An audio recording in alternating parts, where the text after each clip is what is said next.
ഇവിടെ അങ്ങനെ ഒരു സ്റ്റോറി ഒക്കെ ഉണ്ട്, പല ആൾക്കാർക്കും അറിയാം.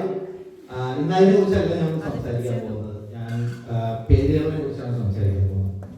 അപ്പൊ അതിന് മുന്നേ പക്ഷെ ഒരു പ്രിയാമ്പിൾ ഉണ്ട്. അതായത് ഞാൻ ഇങ്ങനെ ഒരു പരിപാടി ആദ്യമായിട്ടാണ് നടത്തുന്നത് അറിഞ്ഞുകൊണ്ട് നമ്മുടെ ചേട്ടൻ എന്റെ കൈയൊക്കെ വരയ്ക്കുന്നുണ്ട്. പക്ഷെ അത് ഒരെണ്ണം അടിക്കാത്തല്ലേ, ഈ സമയത്ത് അടിച്ചില്ലെങ്കിൽ ഇച്ചിരി പ്രശ്നമാണ്. സാറ്റർഡേ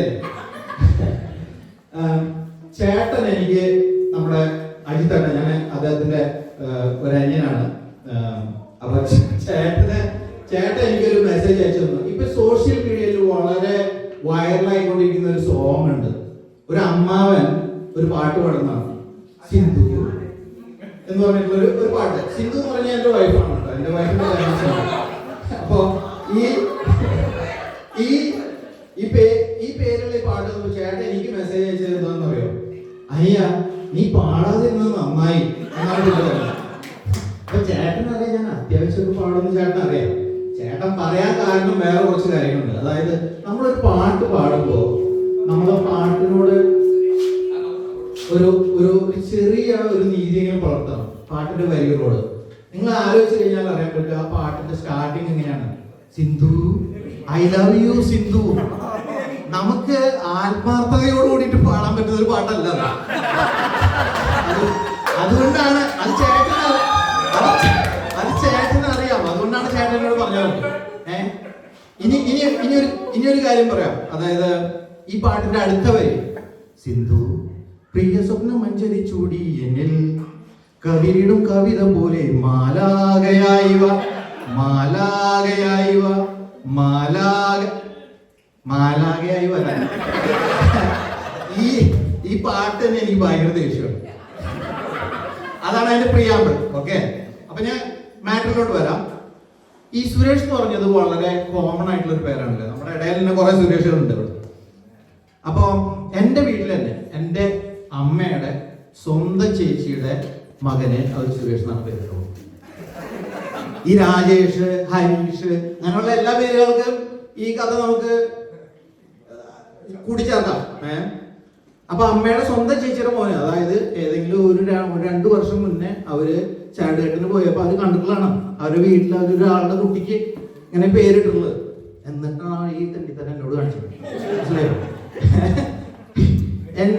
നിങ്ങൾ വിചാരിക്കും ഇതിൽ എന്താണ് ഇത്ര കോമഡി എന്ന്. ശരിയാണ്, ഇത് ട്രാജഡിയാണ്. അതുകൊണ്ടാണല്ലോ പറയുന്നത്. ഒരേ വീട്ടില് ഒരേ പേരിടുന്നല്ലേ. എന്റെ അച്ഛന്റെ സൈഡിൽ ഇത് തന്നെയാണ് സംഭവം. അദ്ദേഹത്തിന്റെ കസിൻസിന്റെ മക്കൾ ഇതൊക്കെ ഒരേ വില്ലേജിലുള്ള ആൾക്കാരാണ് കേട്ടോ.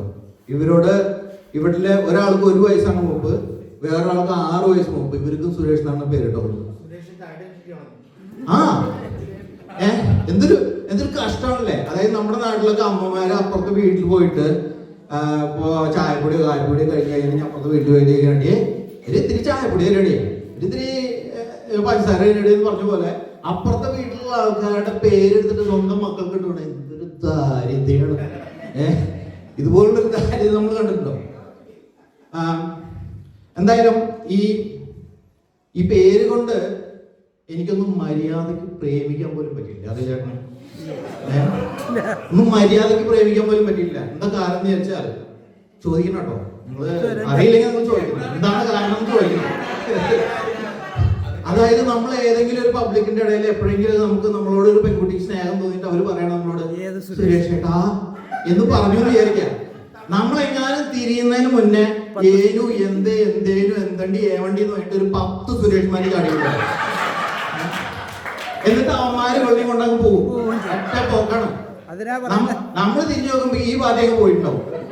അപ്പൊ ഇങ്ങനെ കുറെ സംഭവിക്കുമ്പോ നമ്മൾ എന്ത് ചെയ്യുന്ന വിചാരിച്ചാ പിന്നെ നമ്മള് മര്യാദക്ക് ഒരു പെൺകുട്ടി വന്ന് പറഞ്ഞാലും നമ്മൾ ചിലപ്പോ തിരിഞ്ഞു നോക്കില്ല.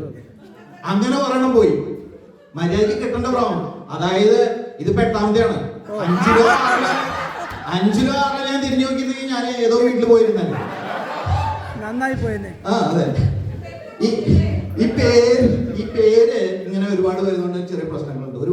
ചിലപ്പോ ചേട്ടനറിയാലോ, ഇപ്പൊ നമ്മുടെ അജിത്തേട്ടന്റെ ഈ അമേരിക്കയിലത്തെയും അതുപോലെ ഈ ഇന്ത്യയിലെ ഒരുപാട് പേരുടെ ഫോൺ നമ്പേഴ്സ് സേവ് ചെയ്തിട്ടുള്ള ഒരു ഫോണാണ് അജിത്തേട്ടന്റെ കയ്യിലിരിക്കുന്നത്.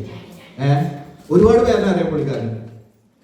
സാംസങ് പ്രത്യേകമായിട്ട് പണി കഴിപ്പിച്ച ഒന്നാണ്. കാരണം ഇത്രയും മെമ്മറി വേറെ എവിടെയും ഇല്ല. അപ്പൊ ഞാൻ ചേട്ടനോട് ഒരു ദിവസം ചോദിച്ചു, എങ്ങനെയാണ് ചേട്ടാ ഈ കോമൺ ആയിട്ടുള്ള പേരുകളൊക്കെ സേവ് ചെയ്ത് വെച്ചോളെന്ന് ചോദിച്ചു. അപ്പൊ ചേട്ടൻ എന്നോട് പറഞ്ഞു, എടാ അതിനൊരു മെത്തേഡ് ഉണ്ട്. അതായത് നീ ഈ പെണ്ണുങ്ങളിലേക്ക് പേര് നോക്കിയപ്പോ സിന്ധു, സുരേഷ് അല്ലെങ്കിൽ അഞ്ജന, രവികുമാർ എന്നൊക്കെ പറഞ്ഞ പേര് പോലെ നീ പെണ്ണുങ്ങളുടെ പേര് അങ്ങിട്ട് കൊടുത്താൽ മതി. ഇപ്പൊ ചേട്ടന്റെ പേരിൽ മിക്കവാറും എന്റെ പേര് മിക്കവാറും സുരേഷ്, സിന്ധു എന്നായിരിക്കും ഇടുന്നത്. എന്റെ ഭാര്യയുടെ ഫോൺ നോക്കി കഴിഞ്ഞാൽ സുരേഷ് കാണില്ല കേട്ടോ, അവൾക്ക് അലർജിയാണ് പേര്. വേറെ എന്തെങ്കിലും പേരായിരിക്കും, വല്ല കാലമാണെന്നോ അങ്ങനെ സ്നേഹം കൊണ്ട് ഇടുന്നതാണ്, എന്താണെന്ന് വിചാരിക്കരുത്. അപ്പൊ ഞാന് ചേട്ടനോട് പറയുമ്പോൾ എനിക്ക് തോന്നി ഒരു നല്ല ഐഡിയ ആണല്ലോ. കാരണം ഒരു യുണീക്ക് ആയിട്ട് നമുക്കൊരു പേര് കിട്ടണമെങ്കിൽ നമ്മൾ ഇങ്ങനെ ഫോണിൽ സേവ് ചെയ്യണമെങ്കിൽ ഇങ്ങനെ ചെയ്യണമെന്ന് എനിക്ക് മനസ്സിലായി. അങ്ങനെ ഞാൻ ഈ അടുത്ത കാലത്ത് ഒരാളിനെ പരിചയപ്പെട്ടു. അതങ്ങനെ വളരെ ഫേമസ് ആയിട്ട് അല്ലെങ്കിൽ ഞാൻ കേട്ടിട്ടില്ലാത്തൊരു പേരാണ്. ഞാൻ പറയുമ്പോൾ നമുക്ക് മനസ്സിലാവും, അനിൽ. ഇയാളുടെ പേര് ഞാനൊന്ന് എടുത്തിട്ട് എന്റെ ഫോണിൽ സേവ് ചെയ്യാൻ നോക്കിയപ്പോ ഇയാളുടെ ഫുൾ നെയിം ആണെന്ന് വിചാരിച്ചു കഴിഞ്ഞാൽ നമുക്ക് ഈ പേരുകാർക്കുള്ള ഫുൾ നെയിം എങ്ങനെയായിരിക്കും? അനിൽ കുമാർ സേവ് ചെയ്യാൻ പറ്റുമോ? അനിൽ മേനോൻ, അല്ലെങ്കിൽ വല്ല അനിൽ എന്താ പറയാ നായർ, അങ്ങനെയുള്ള പേരുകൾ. അപ്പൊ ഞാൻ എന്ത് ചെയ്തെന്ന് വെച്ചാൽ എന്റെ കയ്യിലാണെങ്കിൽ എന്റെ ഫോൺ എടുത്ത് നോക്കിയപ്പോ അനിൽ ജ്യോതി, അനിൽ ലത, അനിൽ സന്ധ്യ, അനിൽ കല എന്ന് പറഞ്ഞിട്ട് ഒരു 10,000, അനിൽ ലക്ഷ്മി എന്ന് പറഞ്ഞിട്ട് ഒരു അനിലിന്റെ ഒരു കൂട്ടം പേരുകളുണ്ട്. അപ്പൊ ഞാൻ എന്റെ ഒരു എന്താ പറയാ, ഈ ചേട്ടൻ പറഞ്ഞ കാര്യല്ലേ, ഇതൊന്ന് ചോദിക്കാലോ എന്ന് വിചാരിച്ചു. ഞാൻ പുള്ളിയോട് ചോദിച്ചു, ചേട്ടാ ഫോണിൽ സേവ് ചെയ്യാൻ ചേട്ടന്റെ ഭാര്യയുടെ പേരൊന്നും പറയണം. ഇപ്പൊ ഞങ്ങൾ തമ്മിൽ ഭയങ്കര അടുപ്പാണ്, കണ്ടാൽ മിണ്ടൂല. ഇപ്പൊ അയാൾ പറയുന്നത് എന്റെ സ്വഭാവം വളരെ മോശമാണെന്ന്.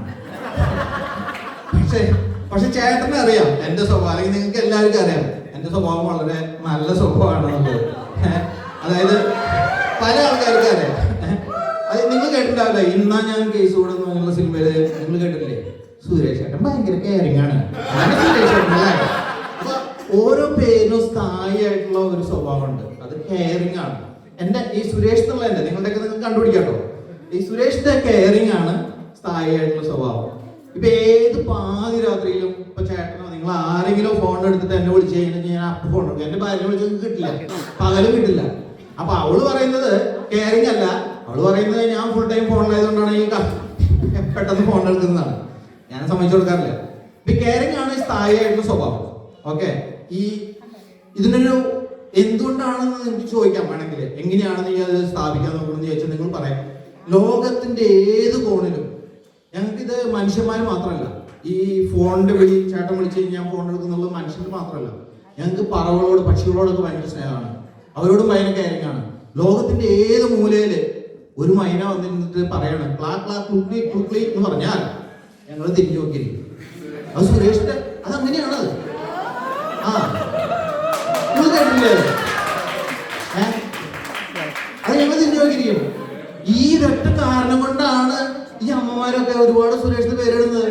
കാരണം ഈ മൈനകൾ ലോകത്ത് പല പല സ്ഥലത്തുണ്ട്. അവിടെയൊക്കെ പറഞ്ഞിട്ട് ഈ ക്ലാ ക്ലാ ക്ലീ പറഞ്ഞിട്ട് തിരിഞ്ഞു നോക്കാൻ ഒരു സുരേഷ് അവിടെ വേണം. മനസ്സിലായോ? അതുകൊണ്ട് ഇത് ഞാൻ ഉണ്ടാക്കി തീരുകയാണ് കേട്ടോ. അപ്പൊ നിങ്ങൾ ചോദിക്കും ഇത് പോരാ, ഇങ്ങനെ ഈ കെയറിങ്ങിന്റെ ഈ കാര്യം സ്ഥാപിക്കാൻ വേണ്ടിയിട്ട് ഇത്രയും ഉദാഹരണങ്ങൾ പോരാ. ശരിക്കും മലയാളത്തിലെ പ്രശസ്തരായിട്ടുള്ള എഴുത്തുകാര് ഇതിനെ കുറിച്ചിട്ട് എഴുതിയിട്ടുണ്ട്. നിങ്ങൾക്കറിയാം AK ലോഹിദാസ്, വളരെ പ്രശസ്തനായിട്ടുള്ള, എല്ലാവർക്കും അറിയാമായിരിക്കും തോന്നുന്നു, വളരെ പ്രശസ്തനായിട്ടുള്ള ഒരു തിരക്കഥാകൃത്താണ് AK ലോഹിദാസ്. അദ്ദേഹത്തിന്റെ ഒരു മാസ്റ്റർ പീസ് ആയിട്ടുള്ള സിനിമയുണ്ട്. ആ സിനിമ ആണ് കിരീടം. കിരീടത്തില് സുരേഷ് എന്ന് പറഞ്ഞിട്ടുള്ള ഒരു കഥാപാത്രമുണ്ട്. ആർക്കെങ്കിലും അറിയോ കിരീടത്തിലെ സുരേഷ് എന്നുള്ള കഥാപാത്രം? ആർക്കും അറിയില്ല. അതിനുണ്ടാവാൻ വഴിയില്ല. കാരണം എന്താ വെച്ചാൽ നായക സ്ഥാനം നമുക്ക് വേണ്ട. ഇദ്ദേഹത്തിന്റെ എന്ന് പറഞ്ഞു കഴിഞ്ഞാൽ നായകനെ സ്നേഹിക്കുന്ന, നായകന്റെ പെങ്ങന്മാര് രണ്ടുപേരിനെ വളരെ കാര്യമായിട്ട് സ്നേഹിക്കുന്ന ഒരു സുരേഷ്, ജഗദീഷിന്റെ കഥാപാത്രമാണ്. നിങ്ങൾ മിക്കവാറും കണ്ടിട്ടുണ്ടായിരിക്കും. അവിടെ പോയിട്ട് സൈക്കിളിൽ കൂടി വന്ന് ഒരു കല്ലിന്റെ അവിടെ വന്ന് സംസാരിക്കുന്നത്. ഇപ്പോഴും നിങ്ങൾക്ക് അത്രയങ്ങ് വന്നിട്ടുണ്ടാവില്ല. ഇദ്ദേഹം ഡയറക്ടർ ആയല്ലോ AK ലോഹിദാസ് ഡയറക്ടർ ആയതിനു ശേഷം അദ്ദേഹത്തിന്റെ ഒരു സൂപ്പർ ഹിറ്റ് മൂവിയാണ് അരയന്നങ്ങളുടെ വീട്. മിക്കവാറും പല ആൾക്കാരും കണ്ടിട്ടുണ്ടാവും അരയന്നങ്ങളുടെ വീട്. അതിലുണ്ട് ഒരു സുരേഷ്. അത് ചിലപ്പോ ആർക്കെങ്കിലും ഓർമ്മയുണ്ടാവും. നിങ്ങൾ ഈ നായകന്മാര് രവി എന്നൊക്കെ പേരുള്ള അതിലത്തെ നായകന്റെ പേര് രവി എന്നൊക്കെയാണ്. ആരാണോ ആ പേരൊക്കെ? അതില് ഈ സുരേഷ് എന്നുള്ള പേര് എന്ന് പറയുന്നത് സിദ്ദിഖ് ചെയ്യുന്ന കഥാപാത്രമാണ്. സിദ്ദിഖ് അല്ലല്ല, വില്ലനൊന്നുമല്ല. അയ്യോ, വില്ലനൊന്നുമല്ല. പുള്ളിയുടെ ഭാര്യയെ സ്നേഹിക്കും, പുള്ളിയുടെ അളിയന്റെ ഭാര്യയെ സ്നേഹിക്കും, പുള്ളിയുടെ അമ്മാവന്റെ മോളെ സ്നേഹിക്കും. അങ്ങനെ എല്ലാവരുമായിട്ട് കെയറിങ് കൊടുക്കുന്ന ഒരാളാണ് ഈ പറഞ്ഞ പാട്ടി. ഞാനിപ്പോ എനിക്ക് ആകെ കൂടി 5 തൊട്ട് ഇത് ആദ്യമായിട്ടാണ് ഞാൻ ചെയ്യുന്നതാണല്ലോ പറഞ്ഞത്. 5-10 മിനിറ്റ് എനിക്ക് സമയം തന്നിട്ടുള്ളൂ. ഏകദേശം തീരാറായി. എന്തായാലും നിങ്ങൾക്കൊരു ഹോംവർക്ക് കൂടി നിന്നിട്ട് ഞാൻ അവസാനിപ്പിക്കാം. നിങ്ങൾ ആണുങ്ങൾ ചെയ്യേണ്ടത് ഒറ്റ കാര്യമുള്ളൂ. ഇന്ന് നിങ്ങളുടെ ഭാര്യമാരെ സമ്മതിക്കുകയാണെങ്കിൽ, ഇവിടെ വെച്ച് വേണ്ട, വീട്ടിൽ ചെന്നിട്ട് മതി, അവരുടെ ഫോൺ നിങ്ങൾക്ക് തരികയാണെങ്കിൽ ഒന്ന് നോക്കിയേക്കണം എന്താണ് നിങ്ങളുടെ പേര് സേവ് ചെയ്തോളണം. ഓക്കെ, ഇനി ഭാര്യമാര് ചെയ്യേണ്ടത് നിങ്ങളുടെ ഭർത്താവിന്റെ പേര് അതിന്റെ സ്ഥായിയായിട്ടുള്ള ഭാവം, എന്നെ പോലെ ചില കെയറിംഗ് ഒക്കെ ആയിരിക്കും, അത് എന്താണെന്ന് കണ്ടുപിടിക്കുക എന്നുള്ളതാണ്. Thank you. Have good night.